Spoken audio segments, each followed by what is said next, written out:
ایک دفعہ کا ذکر ہے، ایک دور دراز سرزمین میں ایک خوبصورت جنگل تھا جسے جادوئی جنگل کہا جاتا تھا۔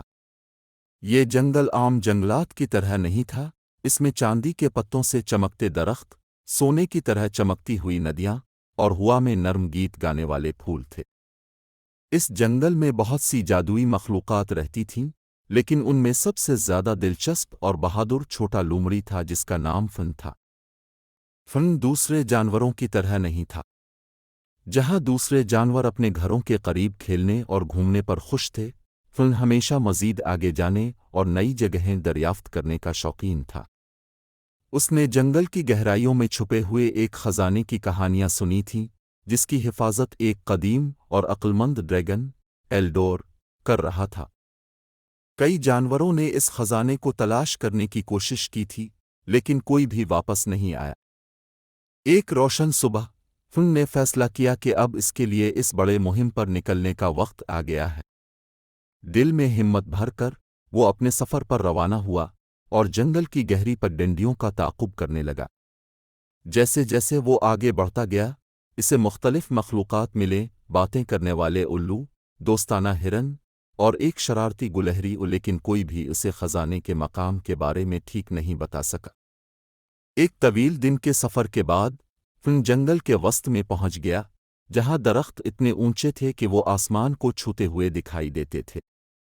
وہاں ایک کھلی جگہ میں اسے ایک بڑا قدیم درخت نظر آیا جس کے تنے میں ایک دروازہ بنا ہوا تھا۔ فن جان گیا کہ یہ یقیناً ڈریگن کی غار کا راستہ ہے۔ گہری سانس لیتے ہوئے فن نے دروازہ کھولا اور اندر داخل ہو گیا۔ غار میں اندھیرا تھا، صرف دیواروں سے مدھم روشنی نکل رہی تھی جو چمکدار کرسٹلز سے بھری ہوئی تھیں۔ جیسے جیسے فن غار میں آگے بڑھتا گیا، اسے ایک گونجتی ہوئی آواز سنائی دی۔ کون ہے جو میرے علاقے میں داخل ہونے کی جرأت کرتا ہے؟ آواز نے پوچھا۔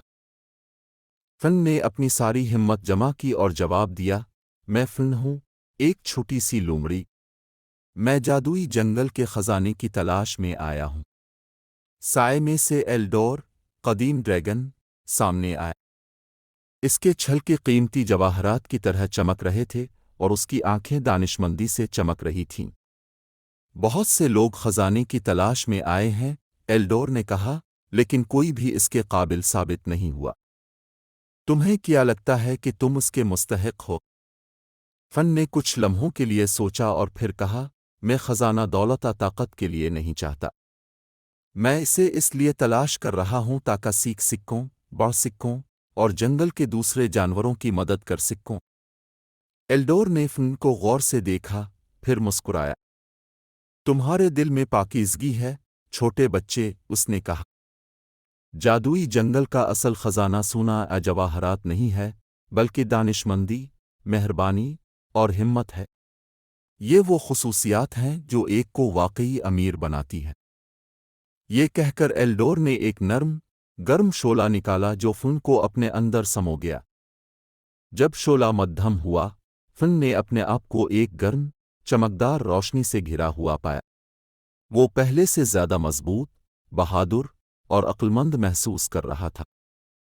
ایلڈور نے اسے سب سے بڑی دولت عطا کی تھی، علم اور اسے دوسروں کے ساتھ بانٹنے کی صلاحیت۔ فن نے عقلمند ڈریگن کا شکریہ ادا کیا اور وعدہ کیا کہ وہ اپنی نئی حاصل کردہ دانشمندی کو جنگل کی مخلوقات کی مدد کے لیے استعمال کرے گا۔ وہ اپنے دوستوں کے پاس واپس آیا، جو اس کی بہادری اور اس کے ارد گرد چمکتی ہوئی روشنی کو دیکھ کر حیران تھے۔ اس دن سے فن کو جادوئی جنگل کا محافظ کہا جانے لگا، جو وہاں رہنے والے تمام لوگوں کی رہنمائی اور مدد کرتا تھا، اور اس طرح جادوئی جنگل فن کی دیکھ بھال میں پھلتا پھولتا رہا، ایک ایسی جگہ جہاں تمام مخلوقات ہم آہنگی کے ساتھ رہتی تھیں اور جہاں زندگی کی سچی دولت، مہربانی، دانشمندی اور ہمت کو سب سے زیادہ اہمیت دی جاتی تھی۔ کہانی کا سبق: اصل خزانہ دولت میں نہیں، بلکہ مہربانی، دانشمندی اور ہمت کی خصوصیات میں ہوتا ہے۔ یہی وہ تحفے ہیں جو زندگی کو واقعی جادوئی بناتے ہیں۔